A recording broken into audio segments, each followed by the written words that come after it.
Hey everyone, Leo with Dreaming Tree, and welcome to the assembly video for our cherry occasion card.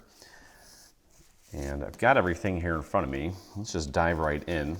Got our card base, already folded it. This white piece with no design on it is the piece that goes inside of our card, where we can do any of our journaling or writing or stamping. There's also an additional little sentiment area on the front, and we'll get to that in just a moment. You want to go ahead and put your glue on this piece here. Go easy on it. You don't want to put too much glue on this. It will likely warp your paper. We don't want that. And when you pop this on here, just make sure that you have a nice even border going all the way up and down, left and right. And I've got my handy brayer out today, as it's been a real time saver putting these cards together. Okay, so there's that. And then I've kind of just pre-layered everything before I even started. It's 4 layers. And what we're going to do is you're going to start with the layer with the least amount of cutouts, and then just work your way up until we get to the white layer, which is the top layer. Okay, so we're going to start off with this nice little sherbet color. I don't know what the actual color is. I believe it's, what is it? That's cherry, actually. Go figure. Okay, so we're going to take the second layer here, and we're going to put glue on the whole thing here. And just glue that right on top of the bottom layer. So if you want, you're more than welcome to, instead of using glue on this, to use some foam squares to create even more dimension. I think there's a point where maybe there'd be too much, but you're welcome to try it out and experiment a little bit. Get a couple little drops there in the center between each of the little cherry elements. And I'm using the little stem as my guide for placement here, just to make sure that I've got it nice and centered and nice and aligned.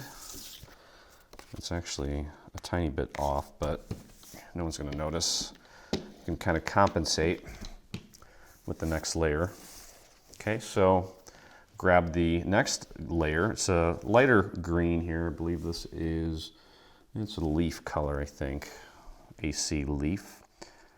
So go ahead and get your glue on here. And we'll get this in place. Same thing with this one. Just put a little bit of glue, or just push a little bit of glue out of the tip of your glue nozzle and just hit that with a few little dots here and there inside of that little detailed area. And again, I'm going to use the stem as my guide for placement and pop that right on there. I just have to compensate a little bit for that previous layer to straighten it out a bit. No one's really going to notice. Not a big deal at all. And I do have a little bit of glue that's shot out here. I'm just going to grab my X-Acto and just pick it right up. Okay. And finally, we'll grab our white layer and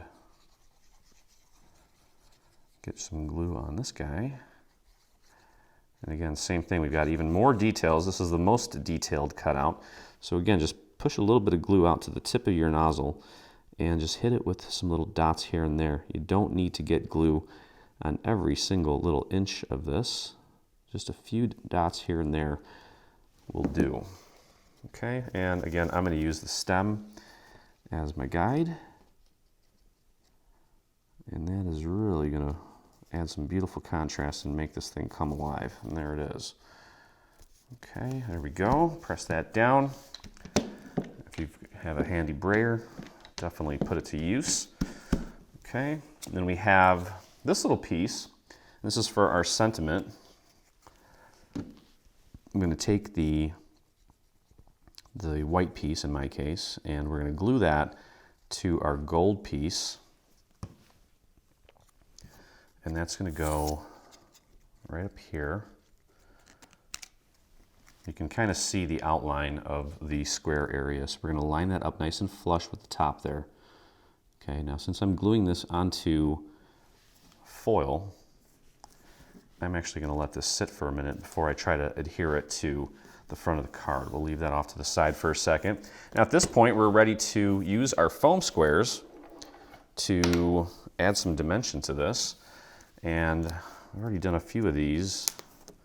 And because they're so small and because they're so thick, you don't need a whole heck of a lot of them. I think with the last card, I got away with just using 5. Maybe I could have used one more on top of the 5 to make it even more sturdy, but I think it's going to be just fine. Okay, so we got 4 there, and you can flip it over and give it a little push and see where it gives. Okay, I'm going to put one in the center just to keep that nice and sturdy, and then we can peel off the backings. Now you're also welcome to glue this directly onto your card if you don't want to use foam squares. There's no rule saying you can't.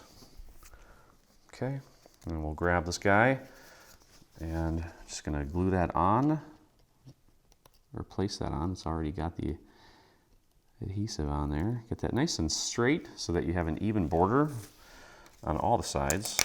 And I didn't get it straight.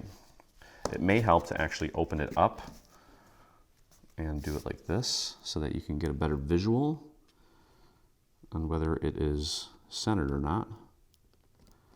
There we go. Voila. Okay, now this thing should be pretty much dry. Okay, so there's our beautiful card. All that's left to do is add this little plaque here for whatever sentiment you want to put on there. You could stamp something, or if you have a beautiful little single line font, you can use something like that. And you just want to get that nice and centered right about here. And just pop that right down. Okay, so now we have, there's an envelope that comes with this, and each of these cards has the same exact envelope. So I didn't make the envelope or the video for that 6 times. So if you're looking for the assembly on the video, just look right below the assembly video for this one on this product page, and you'll find it there. It's very simple, only takes a moment, and that's it. So very quick card, but very versatile. You can use it for so many different occasions, and that's true of pretty much every card in this bundle. So anyway, hope you guys enjoyed the video. If you did, head over to our YouTube channel, hit that subscribe button, and while you're there, hit the little bell so that you get notifications anytime we release a new product, whether it be free or paid. And if you make this or anything from our new Occasions Cards bundle, I'd love to see it, and so would the rest of our community. So head over to your Facebook and do a search for Dreaming Tree Group, or you can use the little URL here at the bottom of your screen. So thank you so much for hanging out with me, and I look forward to crafting with you again.